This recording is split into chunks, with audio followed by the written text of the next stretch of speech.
SPconvo, SPconvo. Let's do it.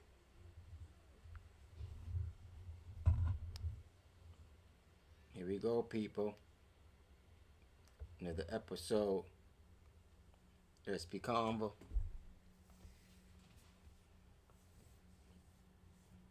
Hope everybody's good out there. Everything is copacetic. Easy come, easy go. 1 second.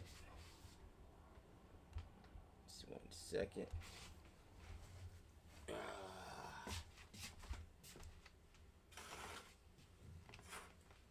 Everything straight. Yeah.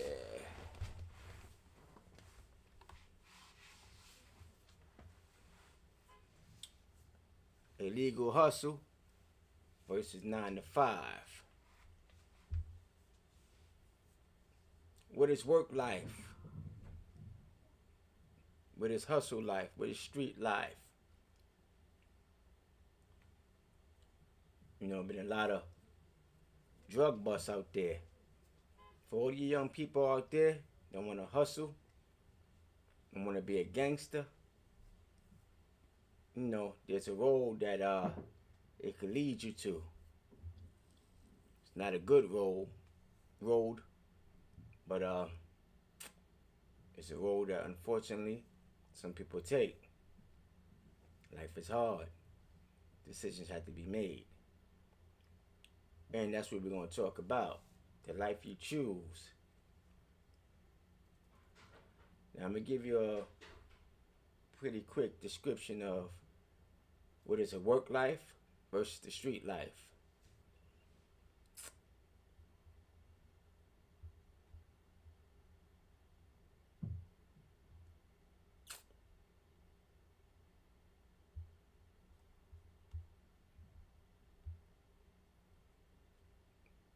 Work life.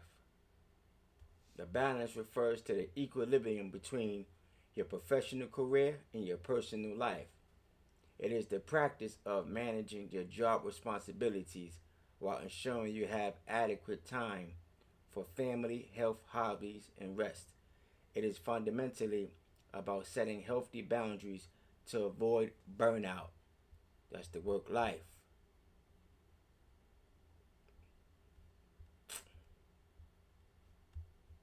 You understand? That's the work life. And that seems pretty easy, right?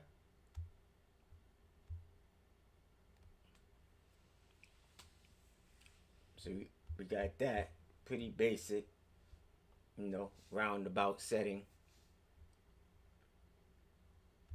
Now we're gonna put a conversation to that. So the work life, that starts with education. Go to school, elementary school, get promoted, go to junior high school. Around the 8th grade, you start to get involved in summer youth programs. That's in the summertime. You work for a zoo, a pizza parlor, movie theater. Maybe your parents take you to their job for the summer. Anything like that. Working at a coffee shop.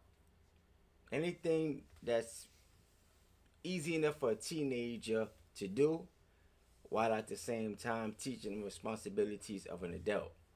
Putting them into the groove. Constructing themselves.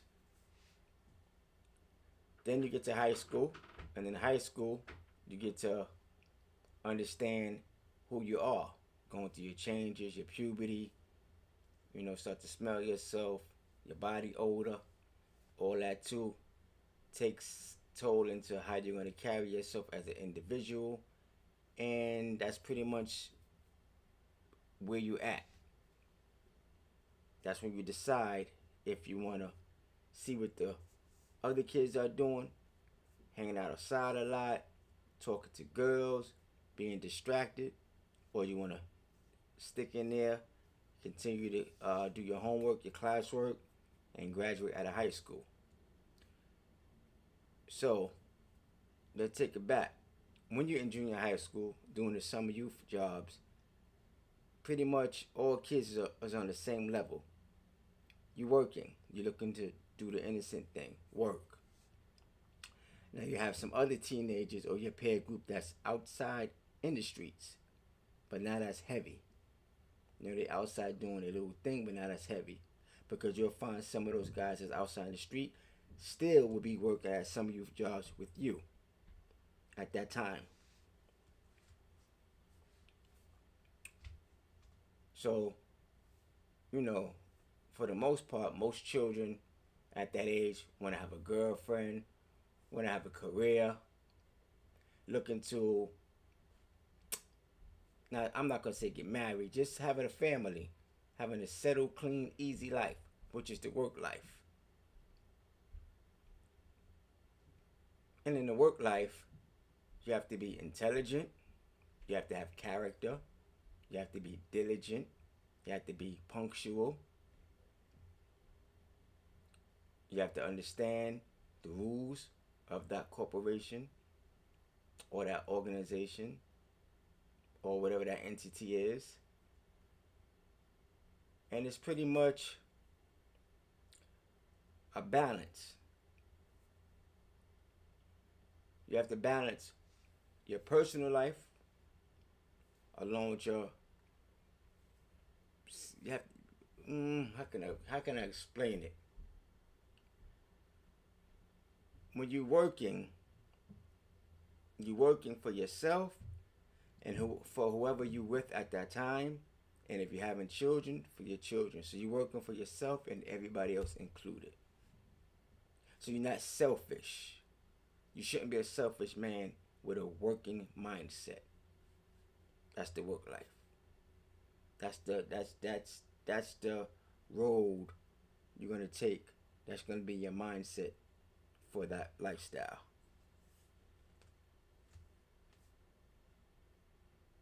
Now, the street life is a lot different. There's some comparisons in the work life and the street life, but the street life is a lot different. The work life is a balance, you're including everybody into that, and the street life is more selfish. Not as much responsible, but it's stress there, but not as much stress as the working man stress. Let's check it out. The definition of the street life.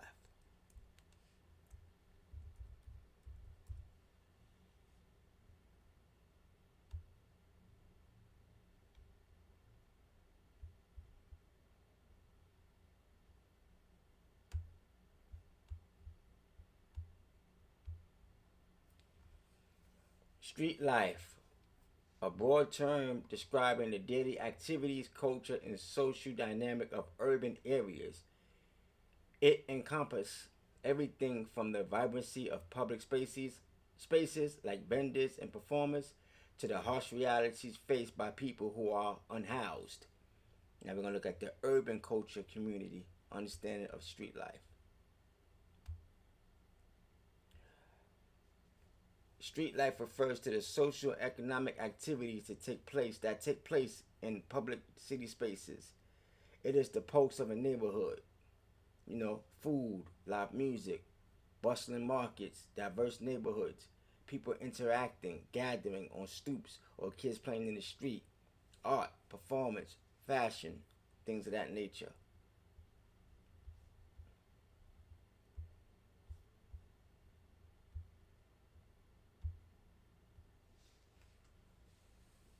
That's that part. That's the prettier part of the street life. It don't sound too harsh, right? It don't sound not as bad as the work life. Almost sounds similar, right? Oh, the street life is more fun. Work life is more grueling and responsible and time consuming and harsh. Okay.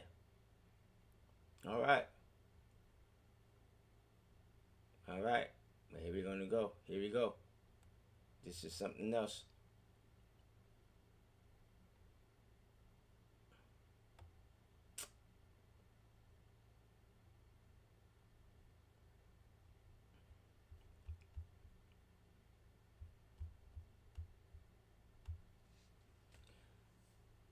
Street life also describes the precarious or illegal activities associated with living or working on the streets, often driven by poverty or lack of opportunity. Example, homelessness, the daily struggle for shelter, food, and personal safety faced by street people, or unregulated underground or illicit activities such as trading, hustling, or gang activity that exist in certain communities as alternative survival methods. Navigating the dangers, the challenges of evading violence, policing in the elements. Street life. Get it? That's what we known for. Street life. We look at it like that. Okay? Anything gang related, that's just one little small fraction of the street life. Street life is people out there surviving by any means. Because most people that's in the street fell off. My mama go back to junior high school, summer youth jobs, the kids that's outside in the street, but you're still gonna find them inside the same world you at. The ones that go to school nonstop, never miss the beat.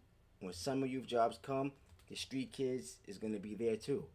Because y'all all kids, y'all all the same age, 13, 14, 15. But when you get to high school, when you're 15, 16, 17, 18, right there, that's when people start to make their transition of what they want to do, somewhat, or to get comfortable in that space. And I'm going to be honest, for the most part,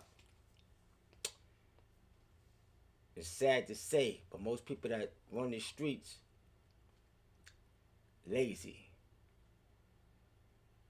Lazy people who didn't want to finish school end up being adults that run the street because they have no choice. They dropped out of school. What other option do they have?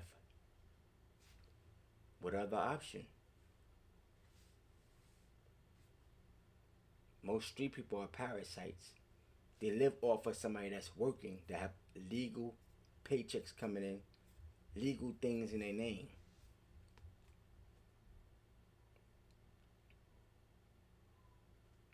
So many things that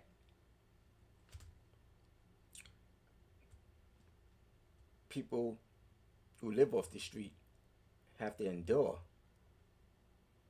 It's a lot of things they have to do illegal because that's the only choice they have. So when they join the gang, they just use that as the first thing. They're out there in the street. They don't have the numbers. It's just them by themselves. But there's a group of people that have the numbers. Which I mean, it's one of you, but it's 10 of them. You can't beat everybody at once. So they always will jump on you and do harm to you to prove to you that either you get down with their program or you can't do what you want to do out there because you don't have no option. You don't have no crew. You don't have nobody to defend you. So now you enter that world with them, and whatever they want you to do, you're going to do it. Because you're on the street, living that life. Because you don't have no choice. So whatever that's needed, you have to do it. That's the street life. When you join the gang. Now if you're out there in the street hustling, selling drugs, selling t-shirts, selling anything that's not legally accepted, that you're not paying taxes on, that's hustling, that's tax-free money, that's illegal. If you don't have a license to sell cigarettes on the street, you go to prison. You get a violation. If you don't have a license to sell ices in the street, you go to jail. Get a ticket. Because that's illegal. You don't have a permit. You don't have nothing to show that, hey, I have this, I have the right to do this. Because somebody gets sick, they need somebody that could blame. And they can't blame you because you don't have a license. They could say, well, they bought from you and you got them sick, but they did it to themselves, because who will go to somebody who don't have no license to get food from when you could go to a store and buy icy, and if you get sick, you could blame the store.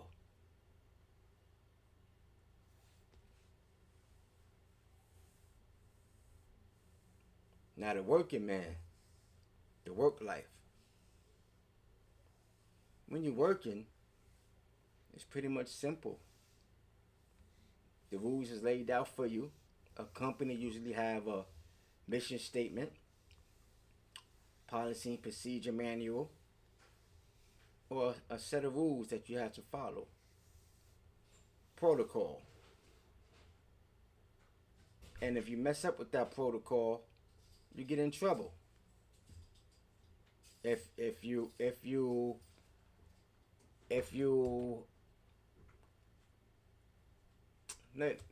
I don't want to make it that deep. When you're at a job, there's rules set out. You get trained. You're just not out there in the naked. And you're just not out there looking for the right word. You're just not liable to get in trouble like that, because there's rules and regulations that you're going to be trained for. You're going to be taught certain things.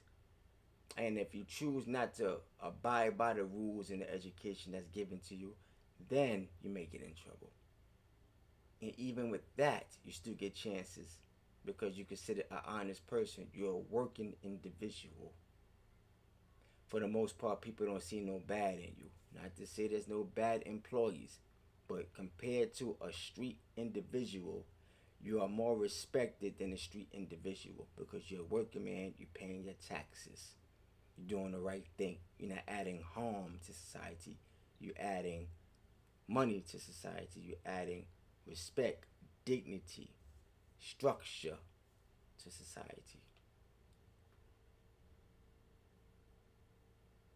But being that person, being a responsible individual, comes with stress, comes with headaches, comes with anxiety, it comes with diligence, because you chose to do that. You chose to be a working individual. And there's nothing wrong with that, because if you're not working hard for what you want, you're never going to respect what you have.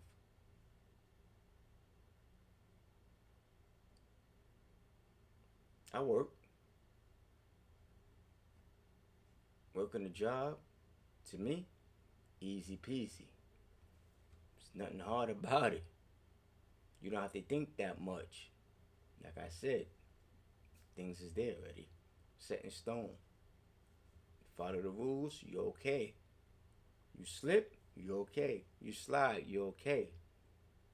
But in the streets, if you slip when you're supposed to have slide, lights out for you. If you smile when you're supposed to be sad, lights out for you. If you didn't follow the rules of the other person's directive, lights out for you. There's no warning. There's no violation. I take that back. There's a warning. Yo, you messed up. Next time, I'ma you up. Nah, I changed my mind. Boop. Next thing you know, your eyes swollen. Or if you're given something to distribute, and the guy said, yo, bring me back $1,000, and you don't count it, you believe in his word, it's $1,000, it's only $500 worth. So you sell it. He said, where's my 1,000? You said, nah, you didn't give me 1,000. You only gave me 500. He said, I gave you 1,000, man. Did you count it when I gave it to you? Nah. So that means you robbed me. You ripped me off.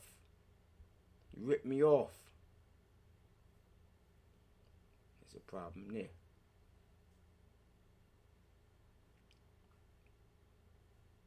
When you're outside in that world, anything goes. There's no rules. People are jealous.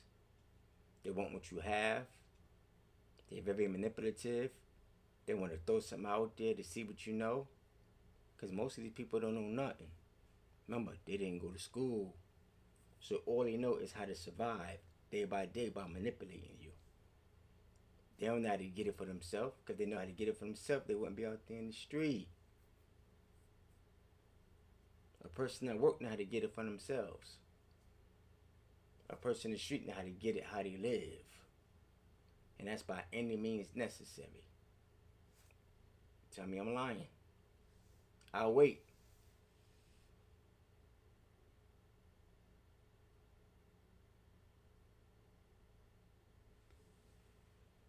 I'm not lying. Out there is a cold, cold world. You have to make sure you survive. But even after a while, that way of life is so disrupting. It's disgusting. When you leave your house, you one way. When you come back in your house, you're another. You forget who you are. Because you're a character when you're outside in the street. So now I'm going to lean into this lane. You're a street guy and you got a family. You got a wife and kids. Your wife expecting for you to come home with money because your kids need lunch money to go to school, to get their snacks. Now, you don't have no education. Your wife knows that you don't have no education, but you're still a man. You still got to find a way to put that food on the table. So what kind of character are you outside in the street where you know there's all different personalities out there? So you have to be that brutal one. You have to be that bully. That real tough guy. Okay? Your spine got to be metal, not plastic. You have a spine of steel, not a plastic back. You have a steel back. Now you're out there in the street perpetrating a fraud that you got to steel back. Into somebody that you meet, put steel in your steel back. And you realize that your back is not made of steel. It's made of splinter wood. And now you messed up. Now you're in a wheelchair.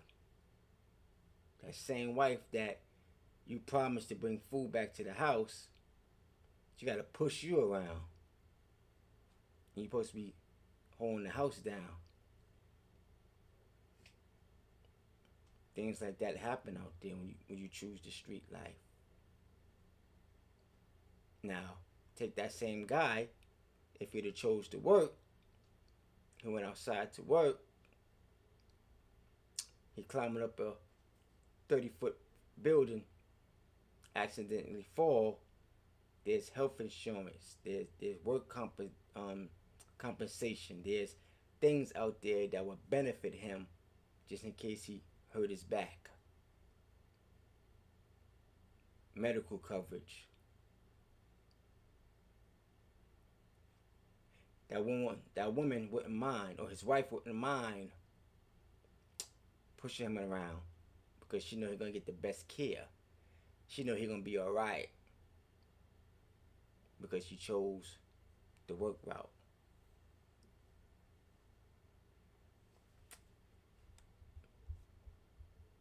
Just a thought. Now, look at something real quick.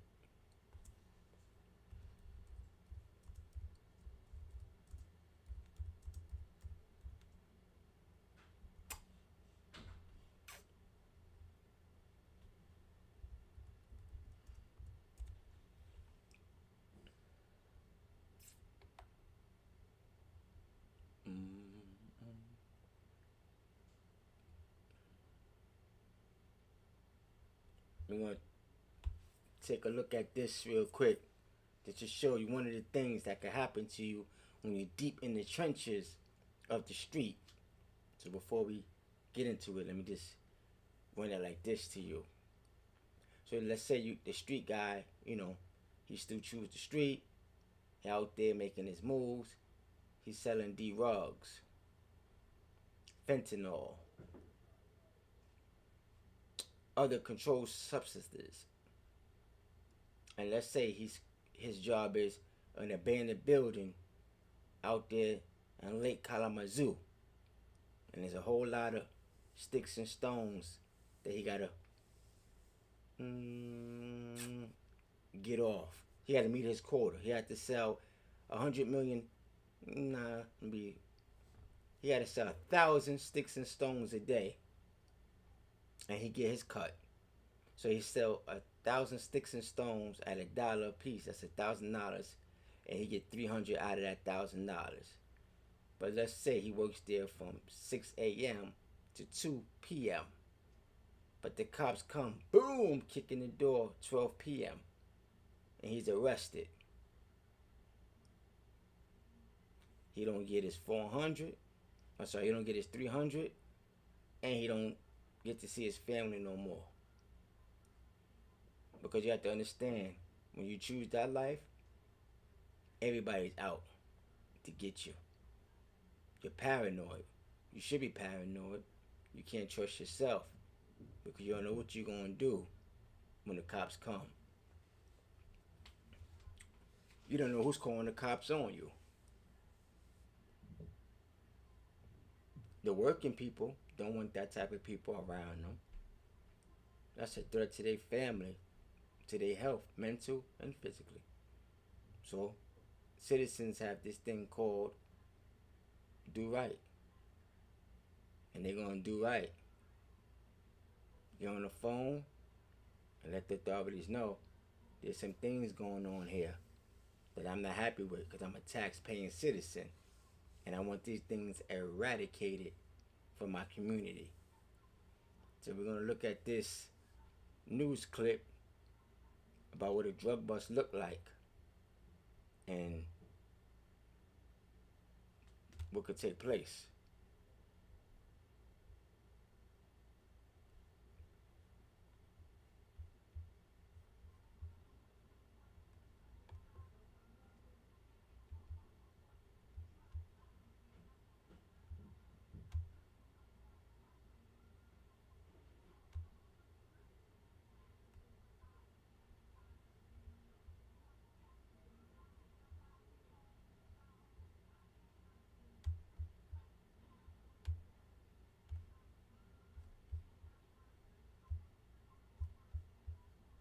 Agents took down 3 major drug mills. It took a few hours, but several people are behind bars now accused of pushing millions of dollars worth of the deadly drug fentanyl. News 4's Erica Byfield in Chelsea with what else agents say they found, Erica.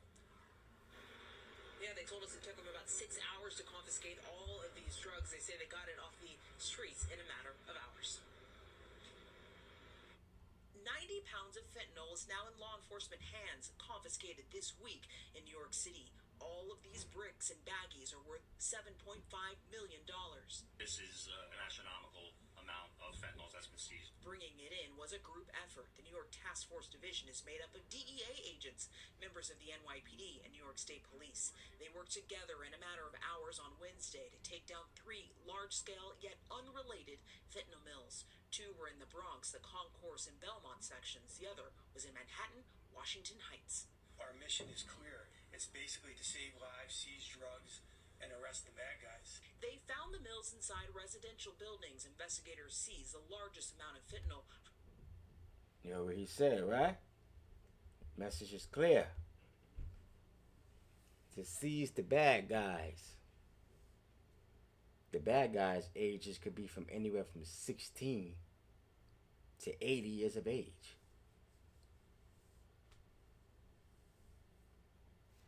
It's a lifestyle. That same 80-year-old man you may feel sorry for, if you look back at his life from age 16, depending on when he started that life, that's all he know. He don't got no benefits. Well, maybe he got something because in America they still let anybody have some type of benefits, but it's not gonna be much. He ain't work hard to keep a pension, to get a pension, so he's not gonna receive a pension. He don't have a job, so he's not gonna receive no SSI benefits. Just not gonna happen. But you heard what he said, the bad guys. So it makes you wonder, what type of child would want to be a bad guy? Sometimes situations just cause you to be into things and you don't know that you're going to be a bad guy. But as I said to you, if you're caught up in a situation and it's you outside by yourself and there's 10 people outside and they know that you're the only one out there, they're going to do harm to you until you get with the program. Because you can't be out there by yourself. Because the streets is cold, wicked, savagery, and everything else that comes with that. Let's finish.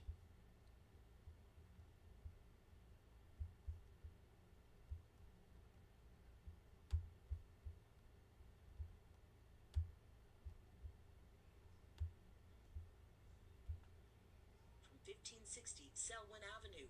Inside a fifth-floor apartment, they found a packaging operation with scales, blenders, and stamps with the names Warzone and Taliban underneath a rifle. Then they made their first arrest. Our city is a safer place today. 4 people got nabbed at the second Bronx location, 2411 Prospect Avenue. With NYPD dog Mulk helping out, they found more drugs and $20,000. Yeah. Look. The dog. The dog. Even a dog gets its due, gets its credit. Even a dog don't like criminals. And the dog can't talk. But it sure could point out where drugs are and where the bad guys is. Tell me I'm lying. I'll wait.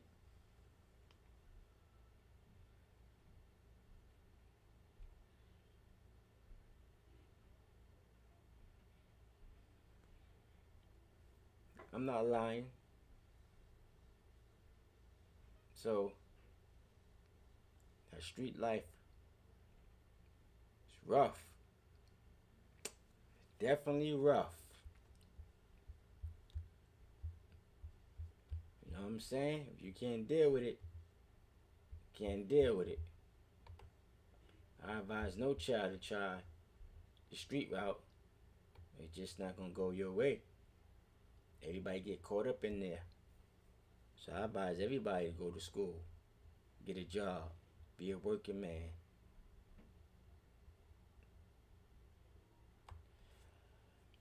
Be a working man.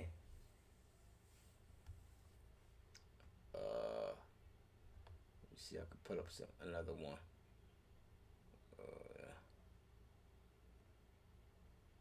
It's another bus right here. It's another bus.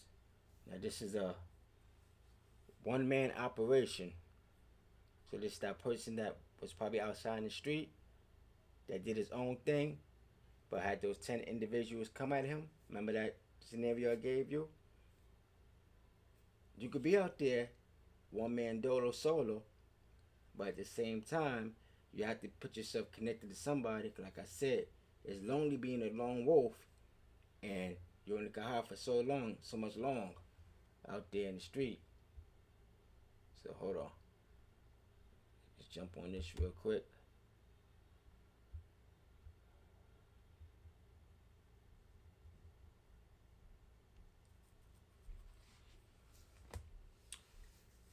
Working is better. At the end, you have something coming back to you. Street life, not so much. But the street life is,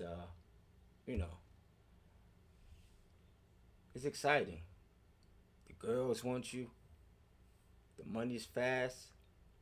Jewelry, clothes is high top, high end. Eat the best foods. If you're making that money like that. If you're making that money, that illusion, that fantasy, it's a real one for those that made the money. But if you ain't making that money, then it's a struggle life. It's a boring life.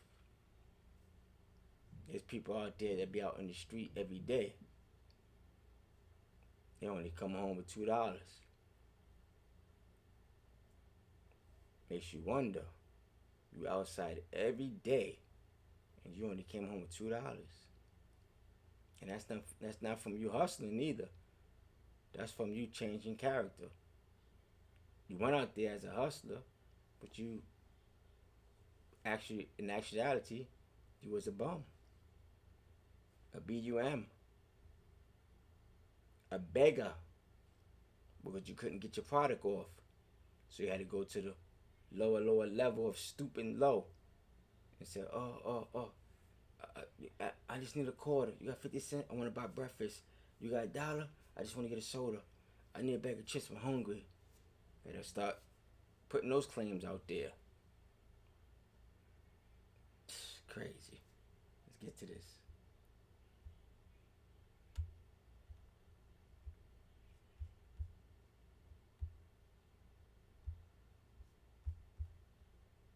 Jersey history. They say this is worth an estimated $10 million, 39 kilos of fentanyl, along with guns and much more. News 4's Adam Harding with the one-man operation. These are photos of some of the drugs and weapons federal agents say they seized late last week in what's being described as one of the largest drug busts in New Jersey's history involving fentanyl. This was a stockpile of drugs stored and ready for distribution onto the streets of New Jersey, and weapons that were ready to protect that It's the stockpile. same thing? That operation has now been dismantled. Federal agents announcing the arrest of Noncall Stuardo Solorzano Wednesday in Newark. According to this criminal complaint, the investigation began just a few days ago after agents received a tip from a confidential source. That led police to a neighborhood in Clifton where they say they found a stockpile of drugs. 39 kilos of fentanyl, 52 kilos of methamphetamine, 2.2 kilos of cocaine, and various firearms.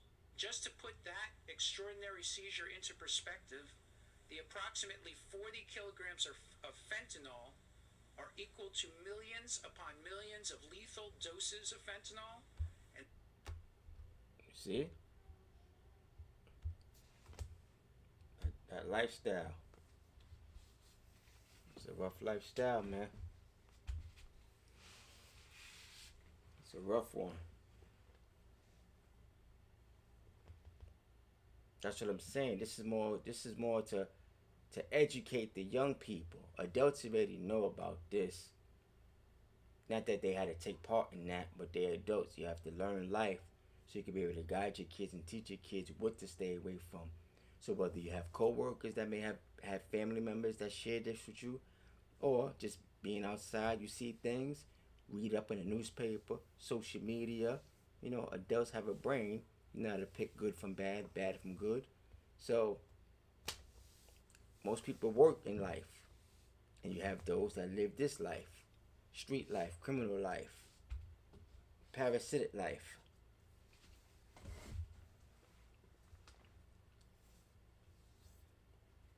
And you have some good people that just got caught up in bad situations.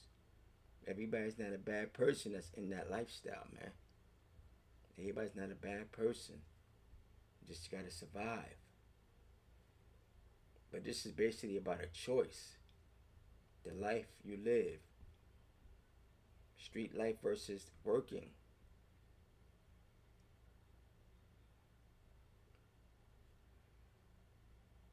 And I say a working man, those individuals right there, they working men. That's a working man right there. Police officers are working people. Now let's get into the working man, what he have to deal with or she have to deal with at the workforce. So now when you're working, there's people at the job that want money too. They may be afraid to do the street life. So their lifestyle is to tell the bosses what you're doing, so they can do what they want to do. Get more overtime, get more perks. There's people at work that may want you to be removed out of their circle because you may be more smarter than them. You may be more informed than they are. You have people that end up throwing blows at work. You have some people that come out the street that was given a second chance in life and they started working, and you got to mix them with them now. And remember, where they came from is a world of chaoticness, manipulating, backstabbing, and all that stuff. So now they're trying to transition back into society where all you've been is a worker your whole life. So you may be a little bit perplexed of how to deal with a person that work at your job and have different characteristics than you.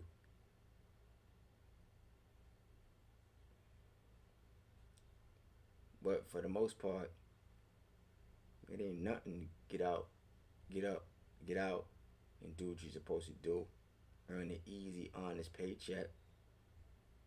It's nothing like seeing your first paycheck. Your name on it.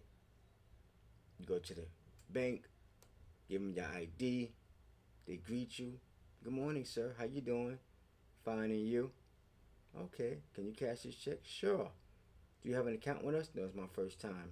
Okay. Well, we give you a free experience of cashing your check. And what you could do for us is join our bank. That way, you don't have no hassle. So you join the bank and you start making your livelihood then. Every check you get, you bank it. That's a respectable person.